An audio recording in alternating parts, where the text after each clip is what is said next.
Kembali lagi di Rosi dan kita sedang membahas kejahatan di masa corona. Ada bersama saya PLT Dirjen Pemasyarakatan Kementerian Hukum dan HAM, Pak Nugroho, Pak Hamid Awaludin, Menteri Hukum dan HAM di tahun 2004 hingga 2007 dan seorang advokat Ahmad Yani yang juga pernah menjadi Komisi 3 di DPR. Saya ke Dirjen Pas dulu, Pak Nugroho. Apa jawaban Anda terhadap tudingan bahwa ada jual beli tiket bagi para narapidana yang bisa mendapatkan asimilasi? Iya, baik, bahwa pada dasarnya kurang lebih 38 sampai 40 ribu memang mereka-mereka yang memenuhi syarat sampai akhir tahun 2020 ini melaksanakan pembebasan bersyarat. Jadi yang dikeluarkan pada program berdasarkan Permenkumham nomor 10 tahun 2020 dalam rangka mencegah penyebaran COVID-19 di lapas rutan di seluruh Indonesia adalah mereka-mereka yang sampai akhir tahun 2020 akan diberikan pembebasan bersyarat. Itu nomor satu. Nomor dua adalah mereka-mereka itu adalah yang tindak pidana umum, bukan warga negara asing. Jadi pada dasarnya walaupun tidak ada COVID atau tidak ada COVID, mereka akan dibebaskan di tahun 2020 ini. Nanti pada irisan pada kurang lebih pertengahan Agustus atau pertengahan Agustus lah dengan mendapat remisi Idul Fitri dan kemudian remisi 17 Agustus, remisi umum, mereka pun akan sudah berakhir masa asimilasinya yang di rumah, melainkan kemudian melaksanakan 2/3. Kemudian dengan isu ini penting sekali karena isu itu pernah terjadi di di dua koran media massa. Yang pertama di salah sebuah provinsi, konon ada yang 5 juta atau berapa, langsung diterjunkan tim investigasi ke sana, yaitu Inspektorat Jenderal, bukan kami. Setelah ditelusuri, terutama yang keluar, yang asimilasi dan kemudian wartawannya, ternyata mereka tidak ada bukti dan tidak bisa menunjukkan itu, jadi clear.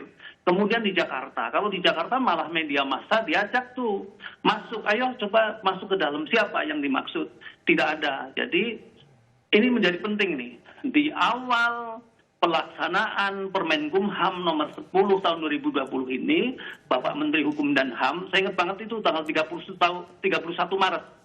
Ketika tanggal 1 April mulai dilaksanakan, tanggal 31 Maret menyampaikan begitu. Ada 3 yang menonjol. Laksanakan protokol kesehatan dalam pengeluaran ini. Yang kedua, koordinasi dengan instansi terkait. Yang ketiga nih, no pungli, no pungutan. Tidak boleh menjadi jarahan.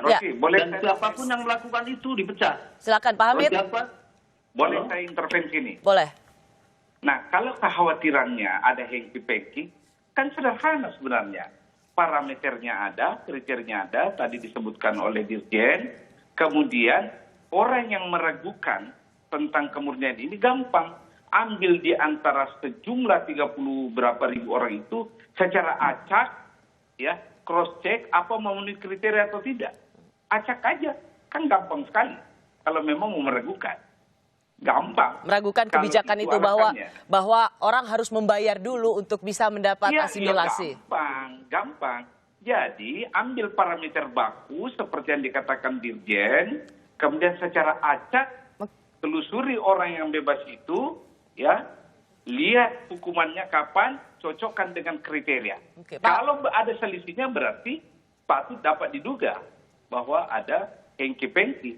Kalau tidak kan tidak ada masalah. Pak Ahmad Yani, Anda punya pandangan yang berbeda? Ya, saya kira saya kan pengalaman juga di Komisi 3 di DPR seperti itu. Dan berapa kali kita juga mengunjungi praktek-praktek itu nggak bisa kita tutupi. Itu real praktek-praktek itu ada. Dan panjang kita tidak menyelesaikan di hulunya, maka praktek itu tetap akan berjalan. Dan agak sulit kita untuk mencarikan fakta-fakta dan bukti-bukti yang harus kita pahami. Warga binaan ini kan dalam posisi yang tidak setara dengan petugas yang tidak setara seperti itu. Jadi memang kalau dicari bagaimana bukti agak sulit kita untuk membuktikan, apalagi mereka juga tidak tahu warga binaan yang begitu banyak, terutama kejahatan-kejahatan narkoba seperti itu. mereka juga tidak paham hak-hak dan yang seharusnya mereka penuhi. Jadi dan Anda, lain sebagainya seperti meskipun itu. tadi sudah dijelaskan panjang lebar oleh Dirjen Pas, Anda tetap meragukan murninya kebijakan ini dilakukan pada tiap orang tanpa bayaran apapun. Ya, bukan kita meragukan, itu kan setiap kebijakan politik kebijakan itu kan dalam proses pelaksanaan sulit kita untuk mengontrol yang begitu banyak di daerah-daerah seperti itu. Bagaimana kita bisa mengontrol sedemikian rupa? Nah, kalau proses yang namanya revisi, saya tetap mendukung yang namanya revisi. Tidak terkecuali, ya kan? Tidak terkecuali itu hak yang melekat, yang paling mendasar dari warga binaan. Mau dia pidana apapun sesungguhnya. Karena tak kala dia masuk ke lembaga pemasyarakatan, maka dia tidak ada lagi pembedaan dan lain sebagainya. Walaupun di dalam peraturan pemerintah, TV itu kan ada beda-bedanya. Sesungguhnya kalau menurut Undang-Undang Pemasyarakatan, tidak ada beda antara tindak pidana korupsi, narkoba, dan teroris. Dan lain sebagainya. Pokok persoalannya bukan itu sesungguhnya. Yang isu kita sekarang ini adalah isu dikeluarkan, argumentasinya menurut saya agak kurang saya terima karena alasan isu untuk penyebaran, malah lebih berbahaya narapidana itu warga binaan itu di luar. Sesungguhnya dia lebih aman di dalam daripada di luar. Kenapa menurut Anda mereka lebih berbahaya di luar? Apakah karena di luar dia bisa berinteraksi lebih banyak lagi. Atau Anda ingin sama memotret kecemasan publik karena ini ada napi yang baru dibebaskan kemudian dikaitkan dengan kejahatan kekerasan yang meningkat selama PSBB ini? Iya, dan itu kan juga persoalannya gini juga. Mereka dikeluarkan, terus siapa yang menanggung makan mereka? Kewajiban menanggung makan itu kan tidak ada kecuali lockdown. Ini kan kita tidak mengambil lockdown, maka lockdown.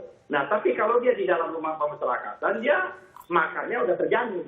Tak kala dia keluar, dia makannya tidak terjamin sedemikian rupa, ya pasti melakukan ketemu antara kebutuhan, motif dan kesempatan. Ya, Pak Nugroho, bagaimana menjelaskan soal pertanggungjawaban kebijakan ini pada publik bahwa narapidana yang keluar ini memang tidak menjadi bagian dari kerawanan sosial?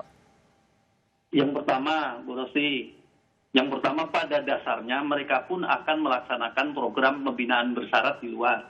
Nah itu, pada dasarnya itu. Bahwa ini merupakan program pembinaan yang memang didasarkan oleh undang-undang, kan begitu, oleh peraturan pemerintah dan permen, kan begitu. Terus yang kedua, bahwa bagi mereka yang keluar, pastinya dengan surat pernyataan, kan begitu. Persis, pernyataan Pak. yang ditandatangani oleh keluarga yang bersangkutan. Iya, tapi faktanya kan, Pak Nugroho, sebentar saya potong dulu. Karena faktanya kan di lapangan, tadi saya juga bicara dengan Pak Argo, ada sekitar 39 napi asimilasi yang kembali melakukan kejahatan. Baru dibebasin hari ini, kemudian besoknya sudah merampok lagi, hanya jeda 1 hari. Ini kan artinya ketika dia mendapatkan asimilasi, proses seleksinya bahwa dia berkelakuan baik, dia sudah menjalani hukumannya, tidak secara selektif diberikan, sehingga begitu mereka keluar, mereka mengulangi perbuatannya. Ya, yang pertama bahwa residivis selalu ada, sampai dimanapun selalu ada. Menurut kriminolog begitu ya, sudah diskusi dengan kami, ini residivis di Indonesia termasuk kecil. Nah, terus yang kedua, bahwa terjadinya residivis dan pengulangan ternyata kecil sekali. Dan yang kedua adalah tidak boleh adanya residivis kemudian menyurutkan program pembinaan yang memang sudah tertata. Sistem pemasyarakatan memang seperti itu. Ada asimilasi, ada pembebasan bersyarat. Faktanya dari 38.900 yang sampai hari ini dibebaskan, 39 kurang lebih seperti yang disampaikan oleh dari Mabes Polri tadi, kan begitu. Oke, memang ada yang sudah dibebaskan sekitar 38.000 ya Pak ya? 38.000 dan yang memang terlibat dalam kejahatan setelah dibebaskan itu ada sekitar 39. Jadi kalau misalnya kita hitung dengan persentasenya itu tidak sampai 1%. Ini yang penting supaya masyarakat tahu, Bu Rosti, bahwa memang menjadi syarat pada saat melakukan pembebasan, baik lapas maupun rutan, mesti berkoordinasi dengan aparat keamanan setempat. Bahkan pada saat pelaksanaan asimilasi dan pembebasan bersyarat, pihak Bapas yang punya kewajiban melakukan pembimbingan dan pengawasan berkoordinasi dengan aparat, dengan Pemda. Ya, itu bagian dari aparat dan Pemda melakukan kerjasama. Ya, itu harusnya menjadi bagian dari pertanggungjawaban atas kebijakan ini.